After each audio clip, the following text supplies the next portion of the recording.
Hi, I'm Dennis Phillips, and welcome to Everyday Reloading and Shooting.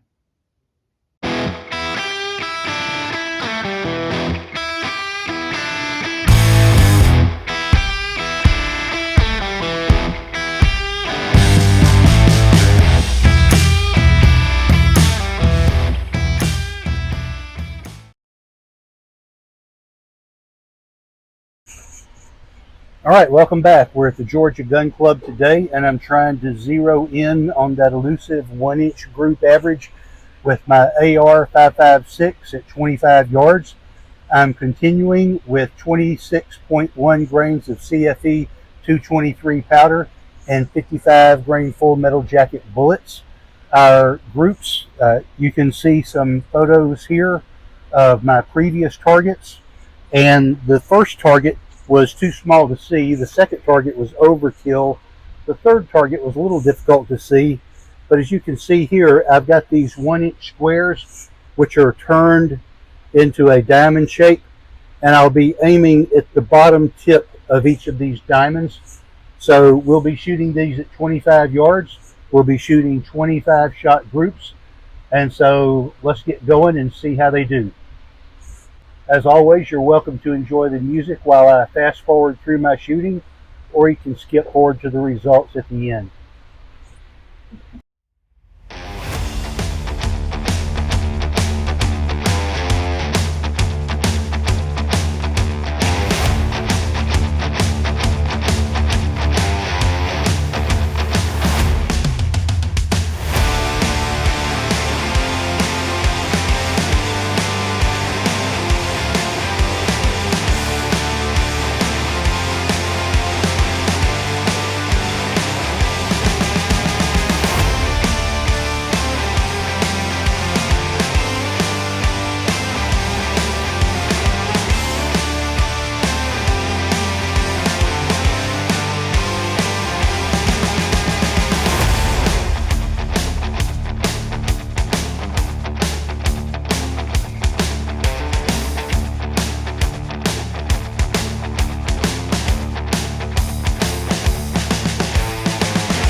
All right, let's bring them in and see how we did.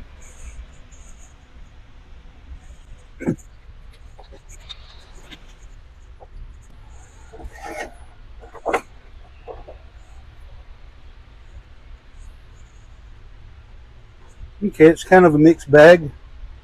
We've got some reasonably tight groups here, here, here, stringing horizontally here, good groups here, a little opening up here, here, and here.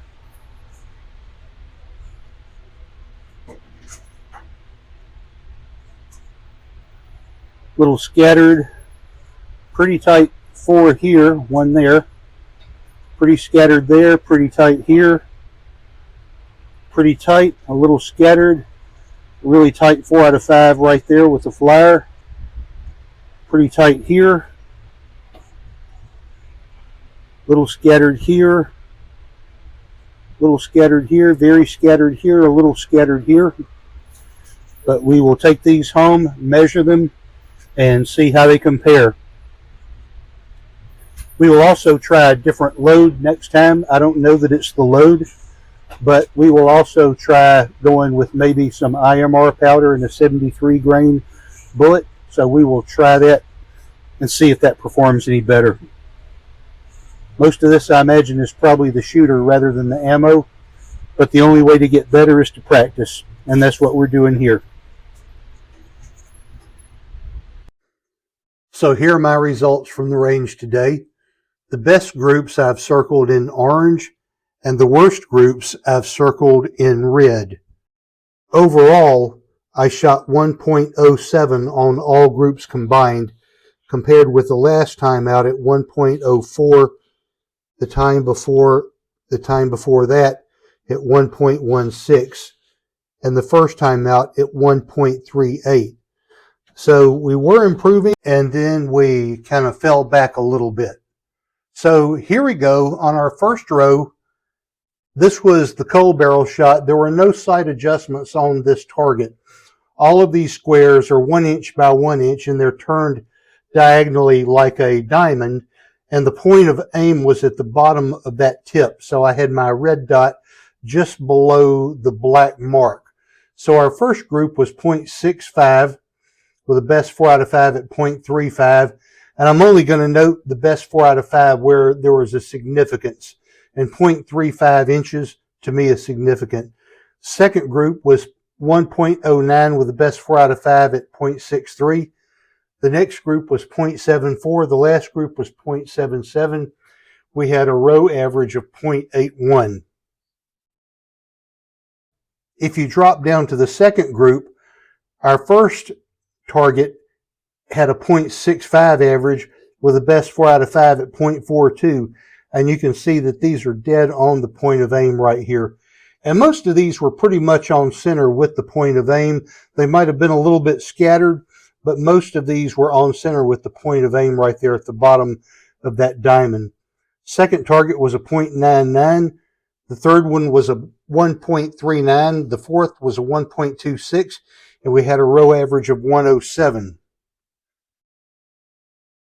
It dropped down to the third row, and we had two of our worst groups. The first one was 1.56. The second group was 1.15. But I'll note that we did have a best 4 out of 5 here at 0.70, clustered together pretty well. Our third group was at 1.82, very spread out. And then the last group was 0.81. And these were clustered pretty close to that point of aim right there. And then we had a row average of 1.08. If you go down to the fourth row, our first target, this was one of our best of the day at 0.84 with the best 4 out of 5 at 0.41, again clustered right there at the point of aim.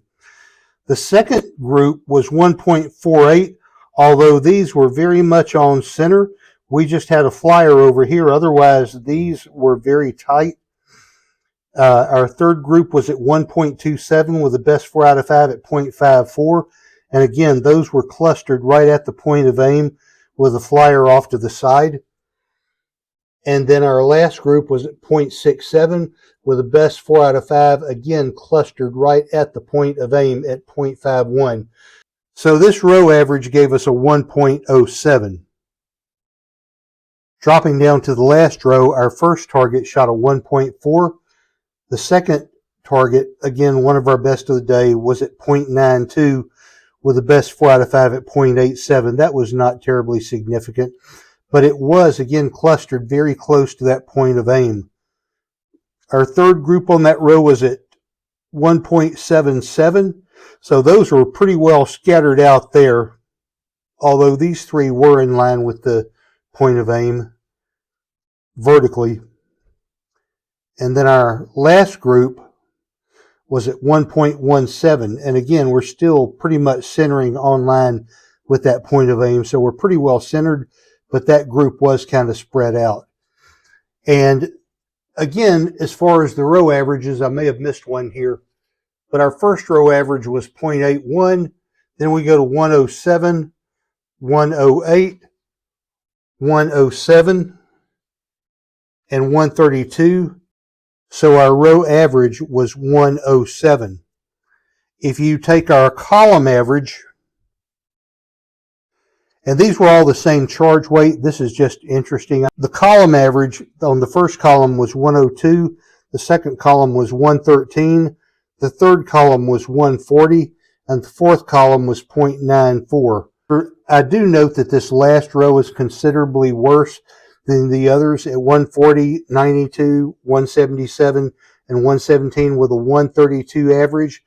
Again, I do think shooter fatigue is a real thing, and I think after, and I did try to focus on this last row. I wanted to make it as good as I could, but apparently it was not my best shooting. Some of these others I did shoot much better. Overall, 8 out of 20 groups were under an inch. We're going to run this test with some different loads, some different powder and different bullets, but I'm going to keep shooting this target. I like this diamond shape. It's easy to see, and it's easy to get a point of aim just below the center of that square, or just below the center of that diamond. So I'm going to keep shooting this same target and try some different loads at shooting at 25 yards, and I'm going to get these groups under an inch average. All right, I appreciate you watching. If you have any thoughts or ideas that you'd like to share, please leave a comment below. And as always, don't forget to like and subscribe. Thanks for watching.